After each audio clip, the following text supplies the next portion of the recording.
la vida, me encamino, yo confío en ti.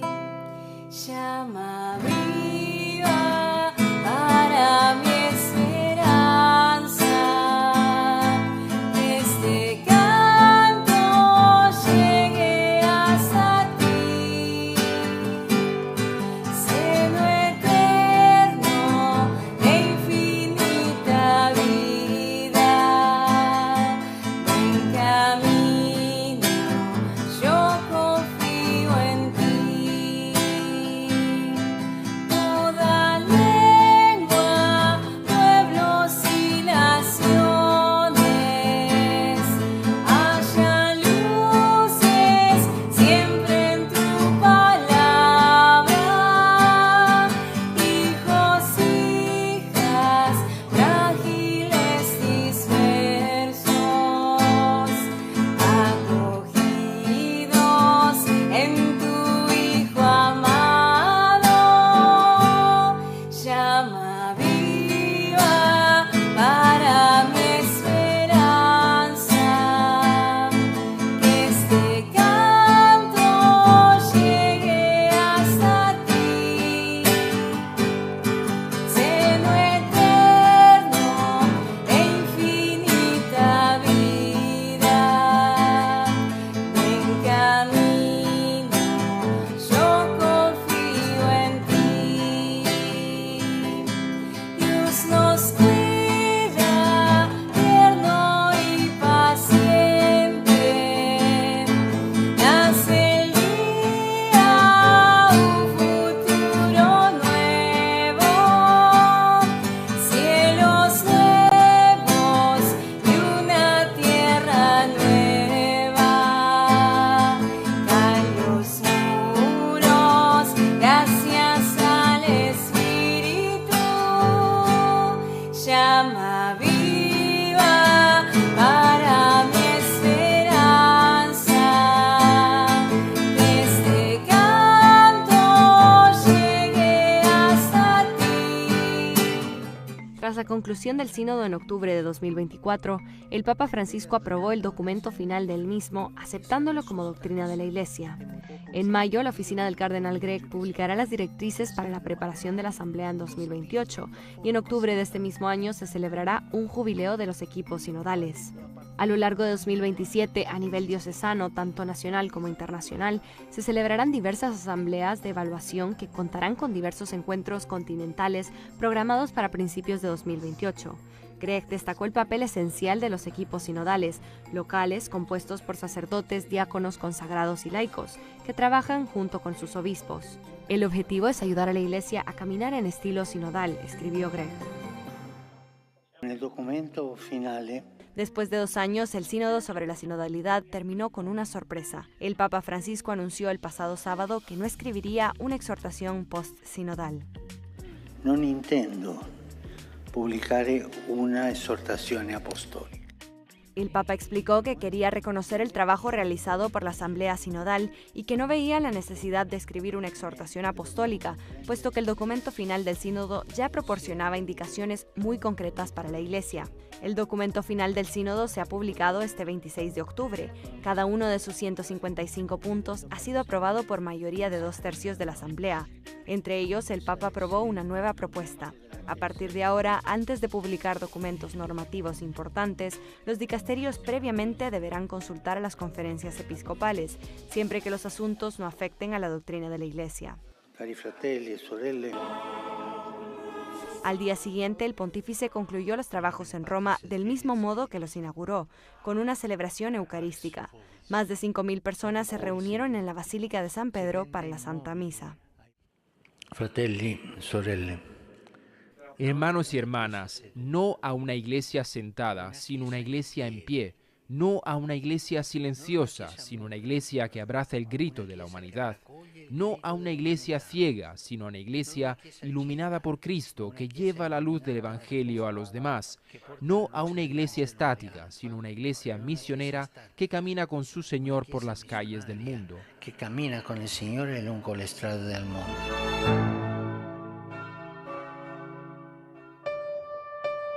El sínodo sobre la sinodalidad continúa.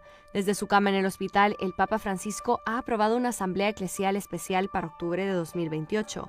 El cardenal Mario Grech, secretario general del Sínodo de los Obispos, reveló en una carta a los obispos de todo el mundo el plan para evaluar cómo las comunidades católicas de todo el mundo han puesto en práctica las recomendaciones del recién concluido Sínodo sobre la sinodalidad. El cardenal Grech también subrayó que esta reunión no constituirá un nuevo sínodo, sino que servirá como culminación de un proceso estructurado de aplicación de 3 años. Asimismo, en unas declaraciones realizadas a Vaticano en noviembre de 2024, el cardenal señaló que una vez concluido el sínodo sobre la sinodalidad de 2024, este seguiría adelante.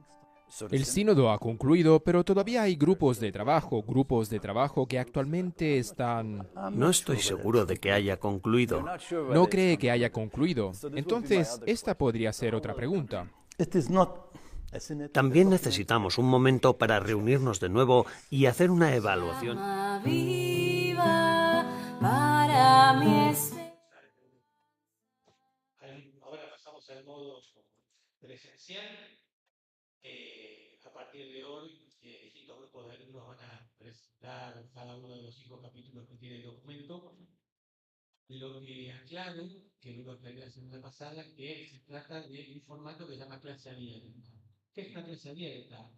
Simplemente hacer lo que hacemos en clase siempre, pero que pueda ser aprovechado por otras personas, tanto presencialmente como algunos que se encuentran aquí, como por aquellos que nos ven por medio de los medios que la tecnología nos ofrece hoy, ¿no? Lo cual significa que no va a ser un curso perfecto dictado por peritos, sino una aproximación al documento, que es lo que prometimos, y donde los alumnos, doy fe, se han esmerado más que otros años, porque bueno, es un desafío nuevo, pero no le vamos a pedir que sean especialistas, y para eso siempre está el docente, que se supone que sabe un poquito más, y en todo caso, si hay que aportar algo en algún momento, lo hace, ¿sí? Simplemente eso.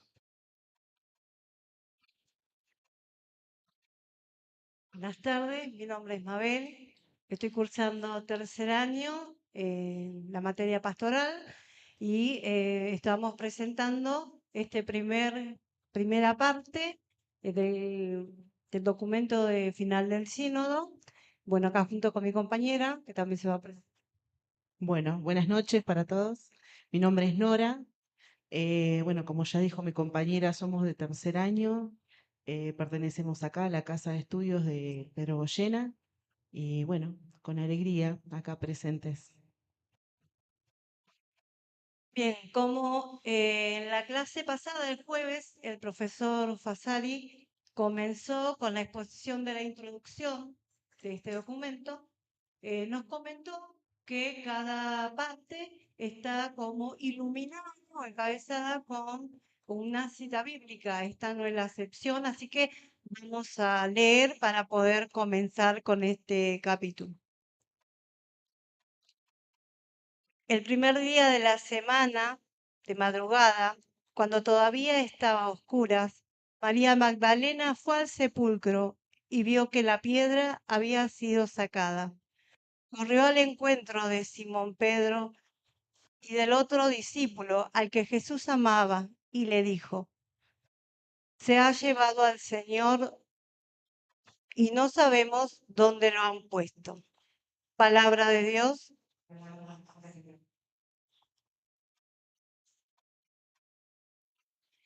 Esta primer parte es el corazón de la sinodalidad, llamado por el Espíritu Santo a la conversión. El texto bíblico que leímos es Juan 20, del 1 al 2, y ahí tenemos dos imágenes.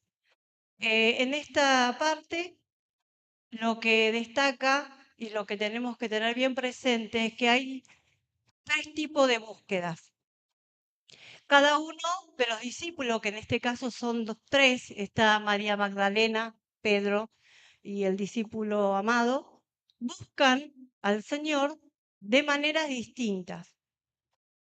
María Magdalena va al sepulcro movida por el amor, y cuando ve la piedra corrida, va corriendo en busca de los discípulos, ¿no? Y en ese ese comunicar que había pasado algo, los discípulos, en este caso Pedro y el discípulo amado, corren juntos, o sea, salen juntos, pero el discípulo amado llega primero. Es el discípulo más joven que Pedro, evidentemente, pero cuando llega al lugar, no invade, no entra al sepulcro, sino que se queda, observa, pero espera y da lugar a Pedro, que es al que se le había dado este encargue de guiar. Entonces, cuando Pedro llega, pero Pedro llega movido también por esta angustia que tenía para poder encontrarse con la misericordia, aquella misericordia que él tanto esperaba por haber negado al Señor, ¿no? Eh, y sabía que después iba a ser ministro, ¿no? En la iglesia. Bueno, María Magdalena se queda en el huerto y acá pasa algo muy interesante.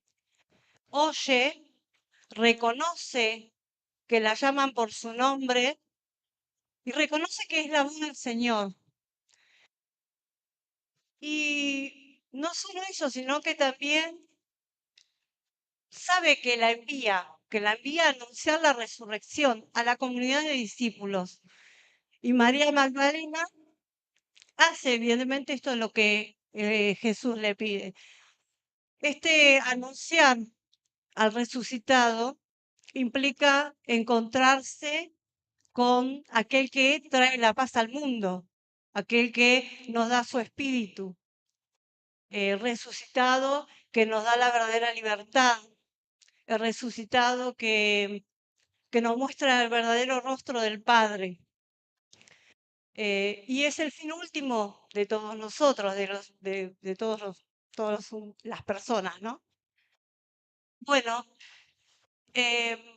por eso a María Magdalena la iglesia la reconoce como apóstol de los apóstoles.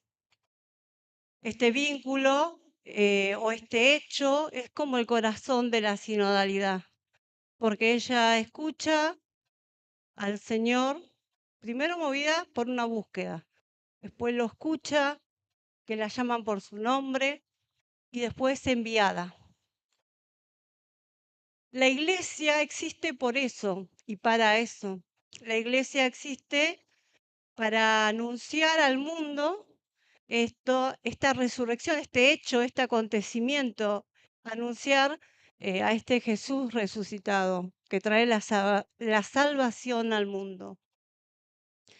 Y en nos dicen también los evangelios que para poder tener esta experiencia y entrar en esta fe pascual y dar testimonio, tenemos que primero ver nuestro vacío interior, reconocer nuestros miedos, nuestras dudas, nuestro pecado y después de reconocerlo, querer salir de ahí, buscar la salida. Y cuando uno busca la salida, nos encontramos con que antes hemos sido buscados, nos han llamado por nuestro nombre, nos han perdonado y nos han enviado junto a otros hermanos, junto a nuestros hermanos y hermanas. Bueno, eso es como una reflexión que hace este capítulo con respecto a la cita bíblica para arrancar un poco con el tema, ¿no? Bueno, la iglesia, pueblo de Dios, sacramento de unidad. Bautismo.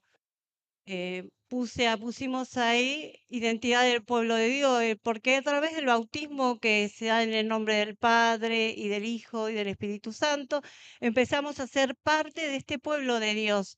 Somos hijos de Dios. Y es como nuestro DNI de cristiano, ¿no? Somos bautizados, somos parte de este pueblo y esta familia. Somos llamados a la santidad. Curioso, ¿no? Cuando leía esto, venía a mi memoria este año vocacional, llamados a la santidad, y enviados a anunciar. Anunciar que la salvación es para todos, que no es solo para los que estamos y ya somos bautizados, sino que es para toda la humanidad. Y después, bueno, hijos de Dios, desde donde nace la iglesia sinodal misionera. Hijos en el Hijo. Y ahí mi compañera se va a reír. Hijos en el Hijo, porque Jesús es el que nos hace ser hijo, porque a través de Él, que es hijo del Padre, en el Espíritu Santo, nosotros también somos parte em, de esta, diríamos, de este dinamismo, y que gracias a esto, a esta participación, también somos o tenemos em, lo que nos da las virtudes teologales, la fe, la esperanza y la caridad. Somos parte que nos da la Trinidad.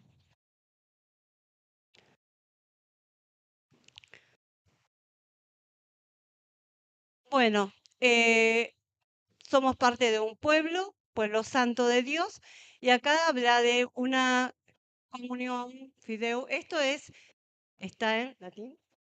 En latín. Sí, por favor. Bien.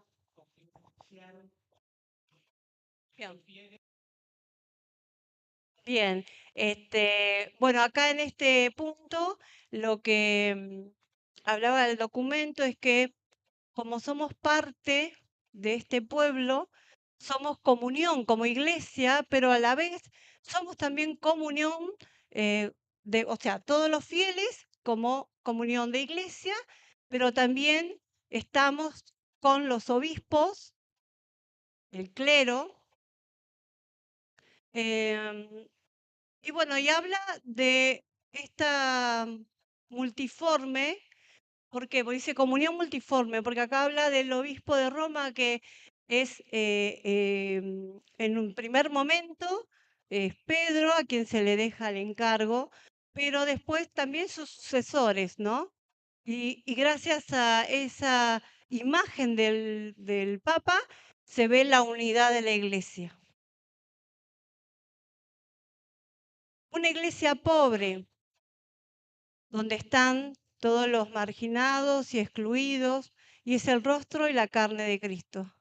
El documento nos dice que es una iglesia pobre, que nosotros, como iglesia pobre, tenemos que ser para los pobres, que no es una iglesia solo para los pobres, que también nosotros. ¿Por qué? Porque los pobres son parte de la iglesia, ¿no? Todos los pobres son parte, todos son bienvenidos y todos formamos parte de esta iglesia, pueblo de Dios.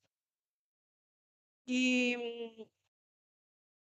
acá hablaba también de que también hay que reconocer los carismas y esos talentos que el Espíritu ha derramado en cada uno de ellos, y que esto de ponerlo en común, valorar lo que cada uno tiene y cada uno trae para hacer la iglesia, para seguir caminando juntos. Luz, dice, iluminada por la luz de Cristo. Bueno, la iglesia por sí misma no tiene la luz, sino que precisamente refleja la luz que Jesús nos trae, ¿no? Que es Él la luz, la verdadera luz. Nosotros somos cuerpo de Cristo, ¿no? Gracias al bautismo, todos somos parte del cuerpo de Cristo. Y bueno, en este punto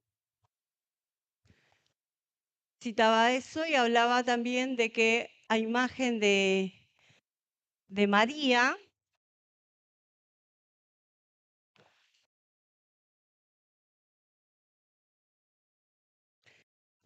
decía que la fe y el bautismo es la que, gracias a eso, somos sostenidos y acompañados. Y acá daba como ciertas imágenes. Por ejemplo, la imagen de María, que decía que es signo de esperanza segura y de consuelo. Y esto lo dice en Lumen Gentium 68. Y después habla de los apóstoles, todos aquellos apóstoles que dieron su vida, por esta causa, ¿no?, de seguir a Jesús. Y por todos los santos de todos los tiempos y de todo lugar. Todos, incluidos, somos parte de esta iglesia y que es iluminada por Cristo.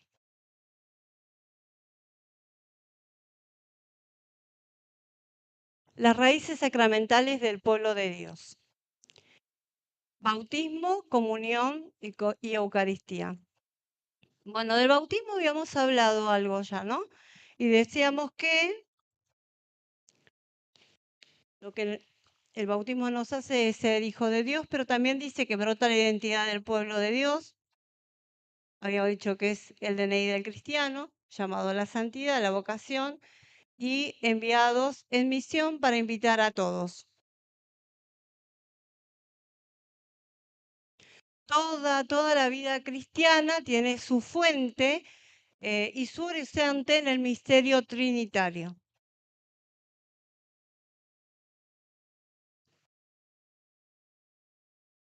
En la Eucaristía también, bueno, habíamos hablado un poco de esto de que somos parte del cuerpo de Cristo, es fuente y cumbre, y acá podemos también referirnos específicamente en la Eucaristía como asamblea, cuando nos reunimos en la liturgia,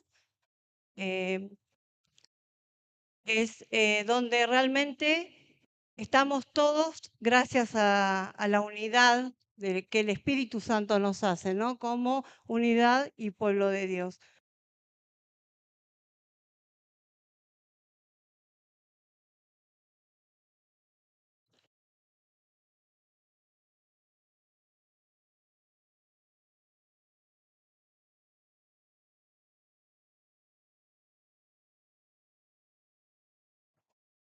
La confirmación habla de esto de ser testigos, testigo de Cristo, reafirma todo lo que hemos recibido desde el bautismo.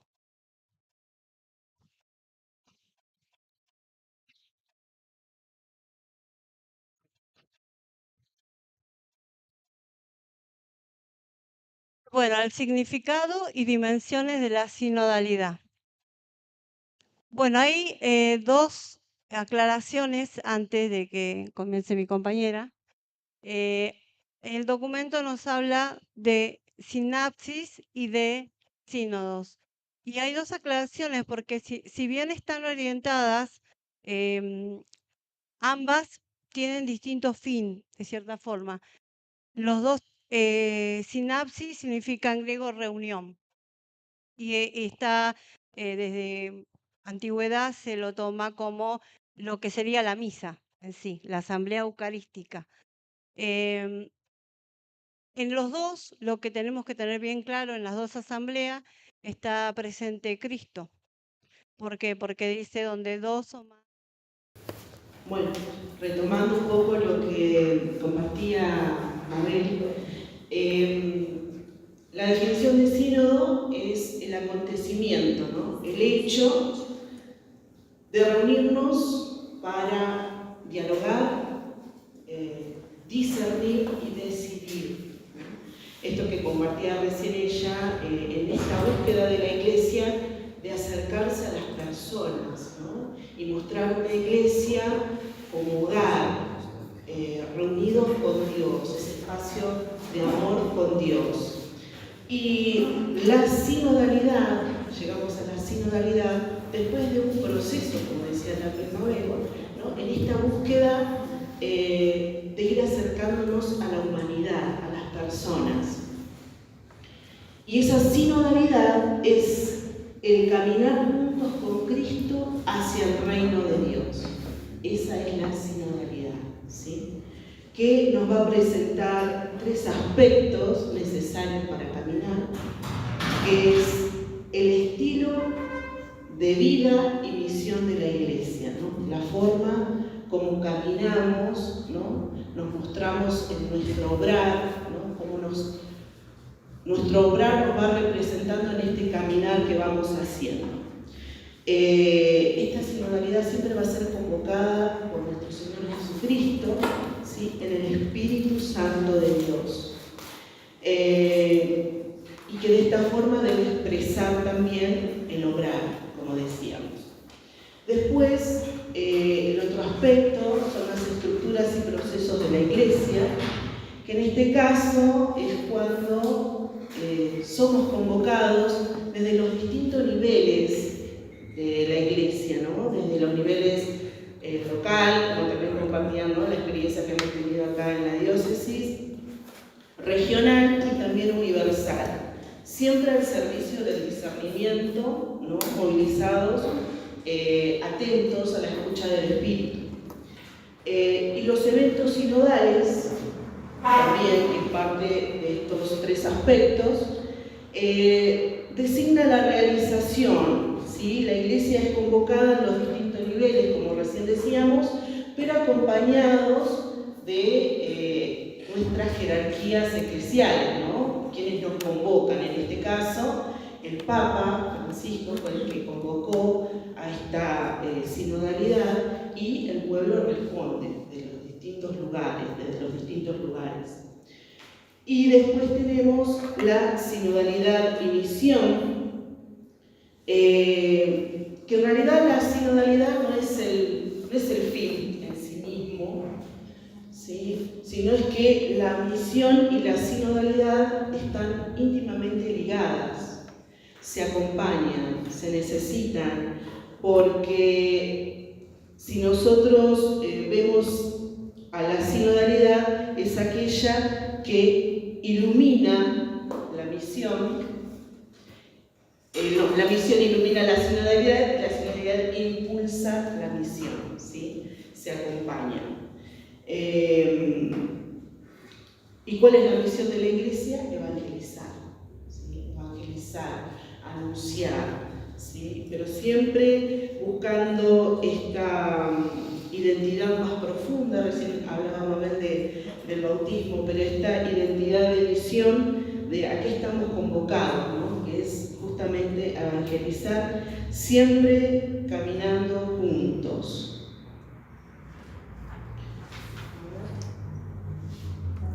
¿Con cuál?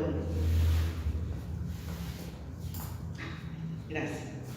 Bueno, otro punto del documento nos presenta la unidad como armonía, ¿sí? Y tenemos a un gran protagonista, que es la Trinidad, como modelo y fuente de toda esta unidad, ¿sí?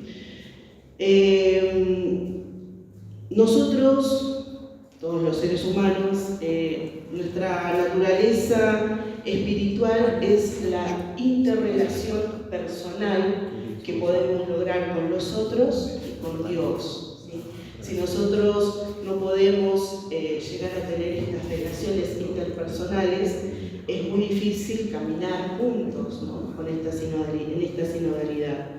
Y esta se caracteriza porque nos propone caminar juntos en el amor, ¿sí? El mandamiento nuevo que Jesús nos deja, ¿no?, para poder vivirla y experimentarla desde el gran testimonio que tenemos, que es la Santísima Trinidad, ¿no?, desde el Padre, desde el Hijo y desde el Espíritu Santo. También estas relaciones interpersonales las vivimos desde la familia, la iglesia doméstica, ¿no?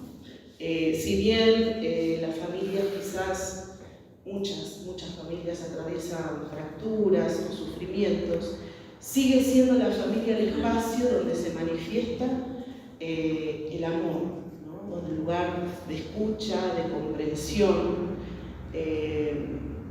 Es difícil, ¿no? A veces en nuestros tiempos sabemos nuestras realidades, ¿no?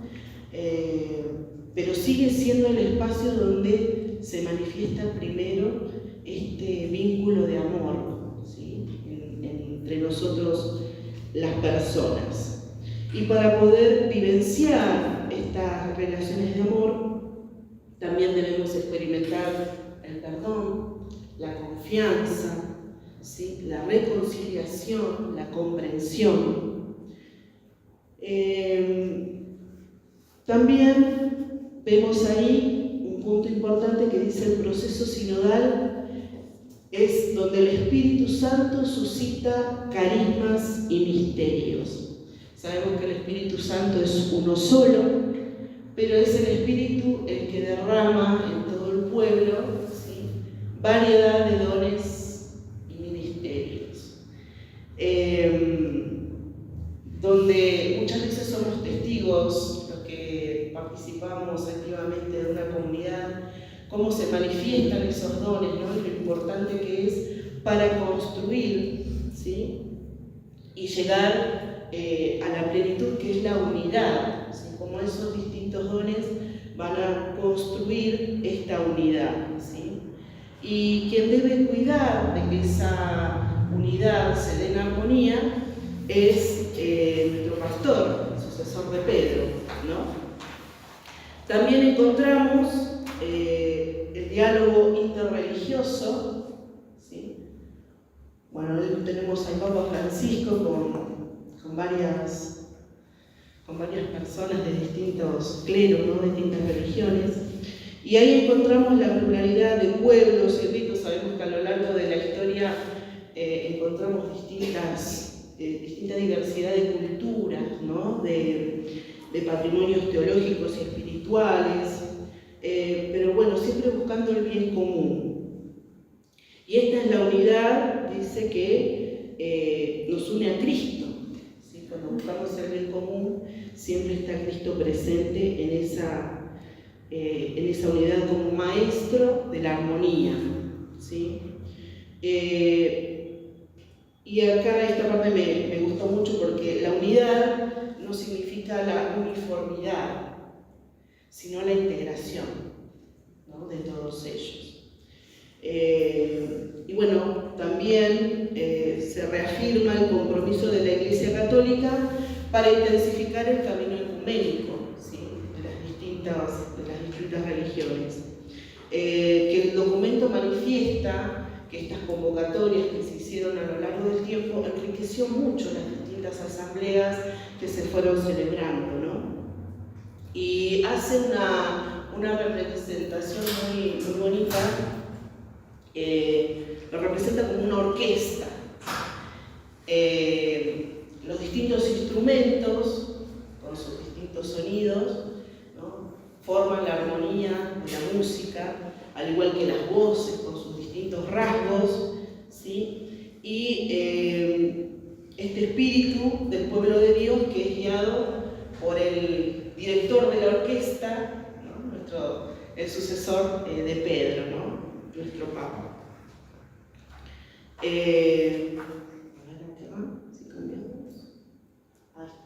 Bueno,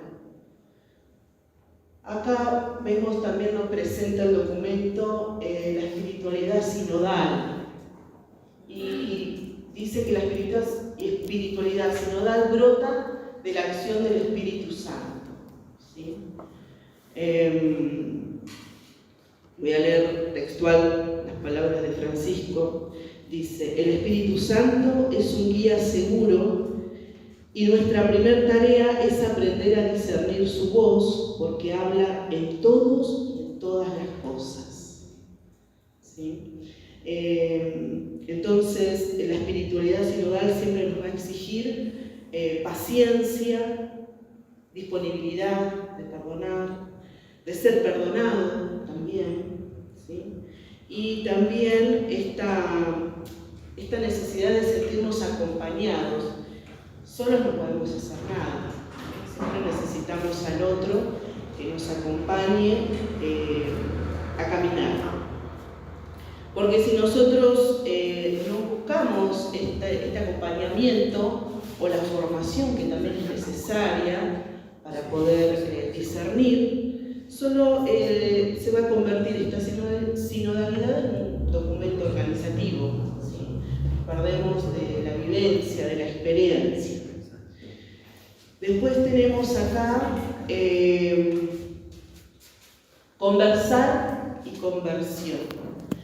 Conversar se refiere el documento a la asistencia del Espíritu Santo constante, ¿no? Este diálogo de hablar con el Espíritu, y hay algo que manifiesta manifiesta constantemente el documento es que ellos vivenciaron este diálogo, lo vivieron con gran alegría, y no solo eso, sino que hace esta relación entre conversación y conversión. Es imposible estar en conversación con el Espíritu y no vivir una transformación, una conversión para poder vivir esta espiritualidad sinodal.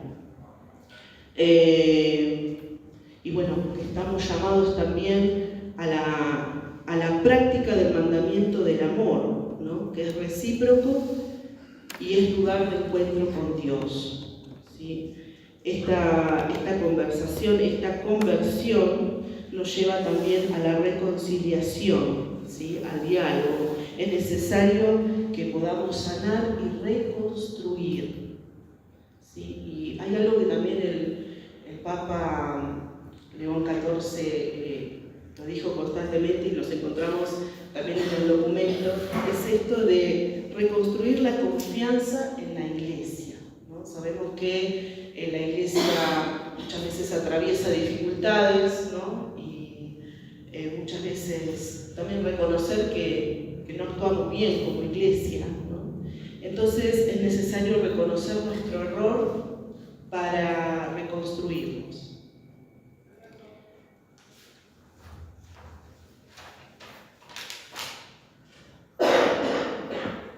Bueno, acá, en este punto, nos habla de la sinodalidad como profecía social.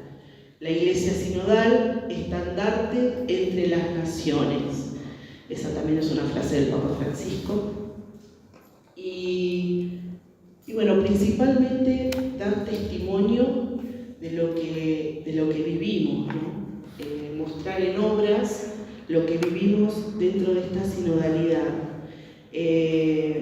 Ser verdaderos cristianos en busca de respuesta y en busca del bien común, ¿sí? Tanto vivimos tantas veces el aislamiento de las personas, ¿no? El individualismo, que el documento manifiesta que muchas veces la Iglesia absorbe también estas maneras, ¿no? De apartarse, de individualizarse, y nos cuesta mirar al pobre, al marginado, y también a nuestra casa común, ¿sí? Que el documento del Papa Francisco también nos alienta a mirar y a relacionarnos con nuestra casa común. Y bueno, de esa manera buscar la integración, ¿sí? Y tratar de vivir y testimoniar la misión de la Iglesia en este mundo actual y este mundo contemporáneo que nos toca atravesar y vivir. Gracias. Les cedo la palabra. Más intensa sea la fe del creyente o del grupo, más habilitado estará ese olfato. Así uno podría terminar diciendo: los santos son como los sabuesos de Dios, ¿no? Los que olfatean por donde quiere Dios que la cosa vaya caminando. ¿Por qué es importante este concepto? Porque justamente es lo que fundamenta la sinodalidad entendida como participación activa de todos los bautizados. Todos hemos recibido el bautismo, en el bautismo todos hemos recibido las virtudes teologales, y por eso cada uno de nosotros puede ser un vehículo de la manifestación del Espíritu para el bien de la Iglesia. Como dato, cuando San Benito, en su regla, que es un gran documento pastoral, convoca a la comunidad para pedirle consejo, dice lo siguiente: que convoque a todos, incluso al último novicio que entró. Y ahí Benito, que es un tipo muy expresivo, no es un San Agustín, que es un poeta, es más bien un Santo Tomás, tipo seco, ¿no? Pero ahí desliza una experiencia que lo tiene como maravillado. Dice: porque Dios muchas veces le revela al más joven lo que es lo mejor. El tipo estaba admirado. Dice: ¿cómo? Y es muy bíblico eso, ¿no? El pequeño, el que parece que no va a ser capaz de la tarea que pueden hacer los grandes. Bueno, justamente Dios elige al pequeño para que sea el medio de que su palabra llegue a la comunidad. Entonces, es parte de esta espiritualidad de la sinodalidad el hecho de rescatar esta dimensión que justamente hace que cada creyente pueda ser, como digo, vehículo de una manifestación en el Espíritu. Respecto del tema de la conversión, para hacerlo notar nomás, ustedes tienen como una aspiración, como decía Mabel recién, ¿no? Bueno, todo eso lindo que vivimos cuando se iba, bueno, a ver hasta, bueno, no es para atrás, es para adelante, quizás en 30, 40, 50 años. El otro día Fernando, cuando estábamos por Zoom, me hizo una pregunta picante, como a veces hace, cómo veía la sinodalidad en la diócesis. Y yo le decía, bueno, fíjate, son cambios que se van haciendo gradualmente.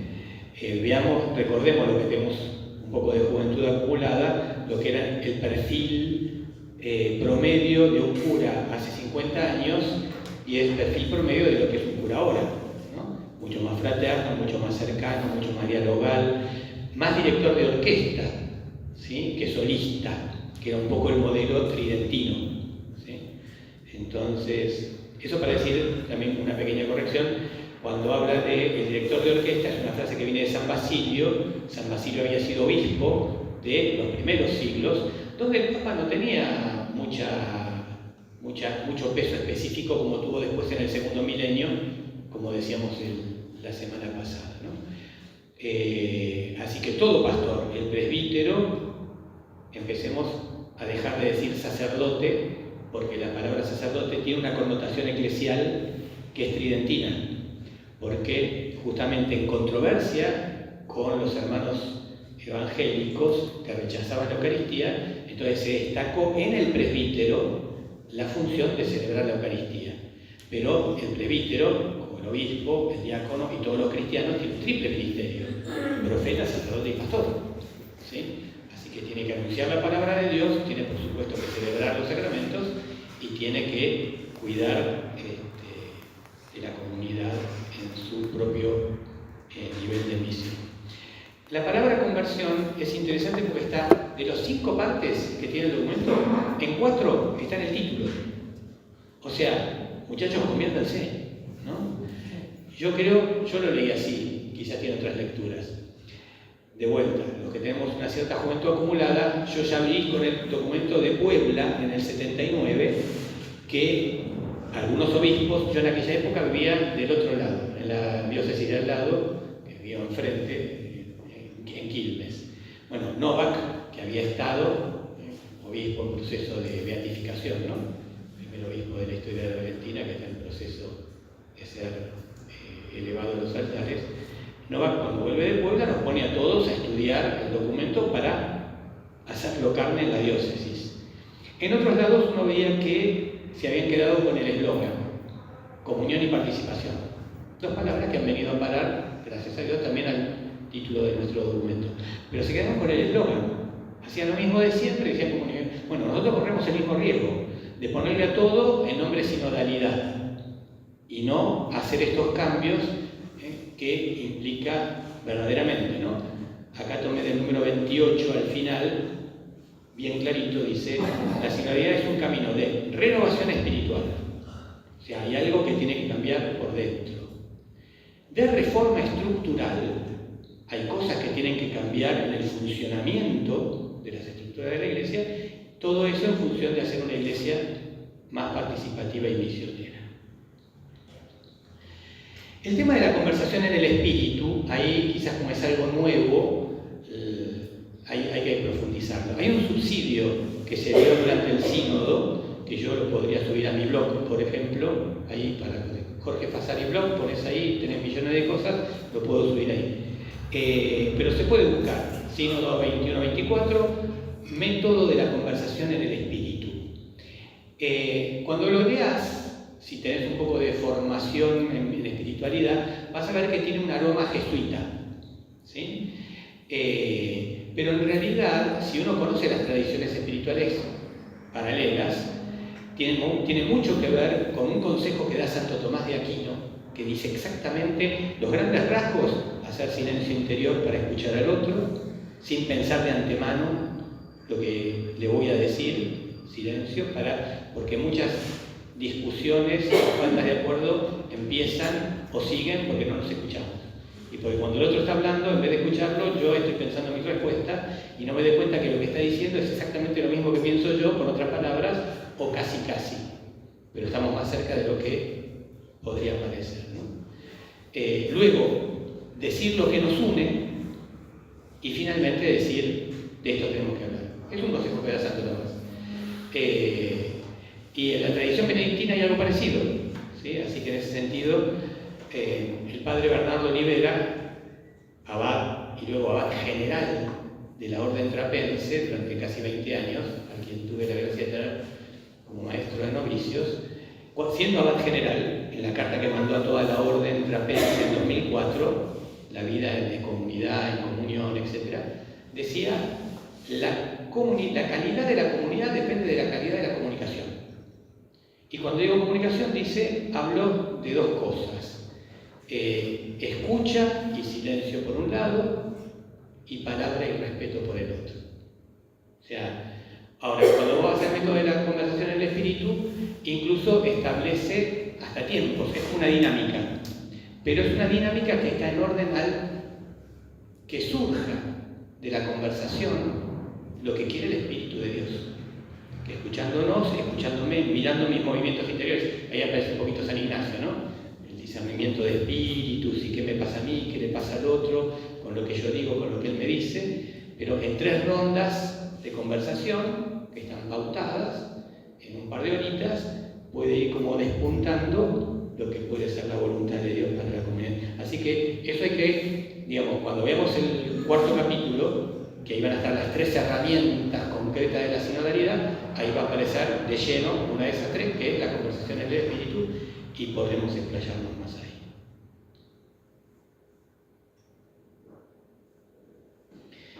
Una última idea, si no hay...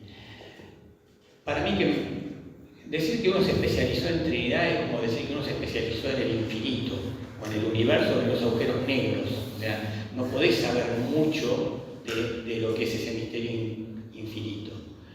Pero uno por lo menos conoce los grandes jalones que hubo en la historia de la teología contemporánea. Karl Rahner empieza en el año 60 con un artículo que en realidad fue una conferencia que se podría subtitular Rahner pateó el tablero. Y él denunciaba allí que ni la Iglesia ni los creyentes teníamos nada de trinitarios, que se podría sacar el tomo de Trinidad de todas las colecciones y casi nadie se daría cuenta, porque era un monoteísmo con un leve barniz cristiano.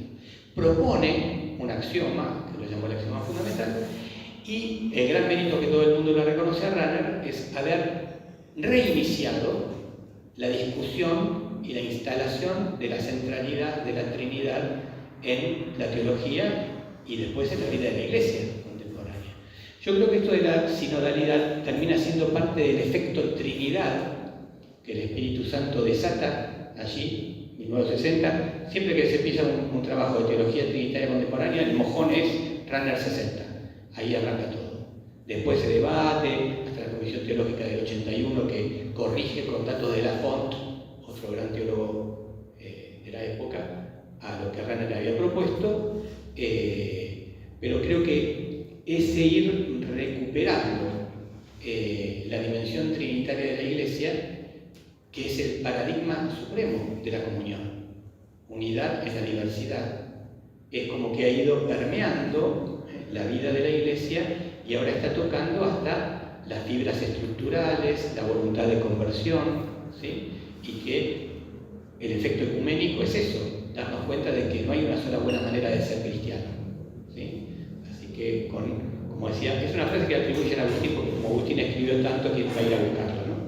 Pero en realidad no es de Agustín, pero es una gran frase de un autor antiguo que dice, para el tema ecuménico, ¿no? En las cosas esenciales unidad, en lo demás libertad, en todo caridad. Sería también algo para vivir dentro de la Iglesia. Bueno, se hizo la hora.